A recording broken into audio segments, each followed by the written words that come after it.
naman natin i-push ang pangarap natin, buhay na rin minsan ang pipigil dito. Yes. Pero naniniwala tayo na ang pangarap lagi yan mabibigyan ng pagkakataon para matupad. Dito sa Mars Pa More. Oh yes! In fact, nagtanong kami sa mga Mars natin sa Facebook kung sino ba ang may mga unfinished business pagdating sa mga pangarap nila. And ito ang mga sumagot, kaya basahin natin ang mga mensahe nila sa atin. Galing kay Mars Nina. Okay. Isa din sa pangarap ko ay maging kilalang singer.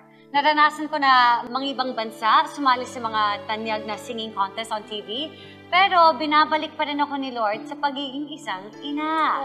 I'm proud of being a mother, so ginagawa ko silang inspirasyon sa bawat pagkakataong makaawit, at given a chance, hindi ko pa rin susukuan ang pangarap ko. Salamat po, Mars Pa More, Nina Holmes. Oh, and of course, meron pa tayong isang message at galing naman ito kay Mars Jenny Ang. Sabi niya, "Hi, ako po si Jenny Ang. Pangarap ko po talaga, bata pa lang ako na maging singer o kaya ay artista. Kaso nga lang po, maaga akong nagka-baby kaya na-stop po yung pangarap ko na yon. Pero nung nagkaroon po ako ng pagkakataong sumali sa isang reality show noon na Starstruck, sa GMA, abot kamay ko na po sana. Kaso lang, syempre may baby na po kasi ako that time. Kaya hindi ko na lang po tinuloy at mas need ko po kasing mag-work sa ibang bansa para matustusan po ang mga pangangailangan ng mga anak ko. Pero sana po, isa ako sa mabigyan nyo ng pagkakataon para maipakita pa rin yung talent ko.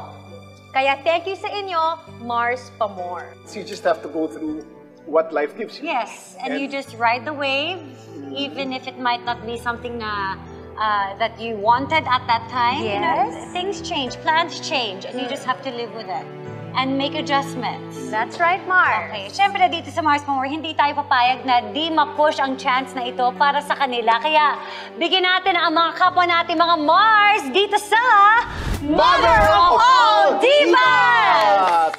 Pakiramdam na, syempre, I mean, this is something that you've been wanting all these years. Pero syempre, tinatawag kayo ng mga anak ninyo, yung pagiging ina ninyo. At ngayon, eto na kayo, on national television. Siyempre, sobrang saya. Thank you. Most especially, maraming salamat po for this opportunity, for being here, for guesting here. Kami po ni Jenny, maraming salamat. Sobrang grateful po. Siyempre po, na-experience po namin mag-guest dito, makasama po kayo.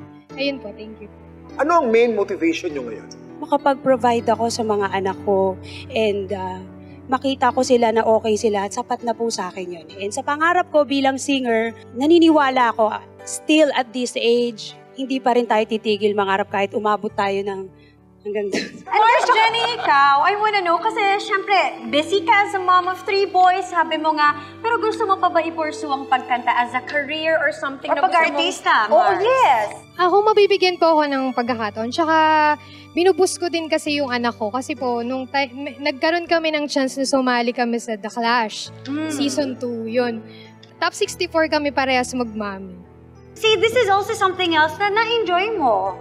Diba? Kasi I'm sure if you had a family much later on, hindi mo masasabay. So it's also another experience na You that get you to got do to with enjoy. your son. And ipupursue pa natin yun, Mars? Yes Sasali naman. tayo ulit? Laban lang. Yes. Thank you for being an inspiration to so all much. our Thank you so Mars much out po. there. And all of God's Na- blessings sa inyong Yes. vocation. Yes, all for all of us. Not only for us, but for all of us. We're Kuya, very thank you. happy, Mars, na Yes. kami at Mars Pa More ang inyong naging lugar para ma-showcase at maipakita ulit ang talento na talaga namang hindi nyo dapat itago, mga Mars. Laban!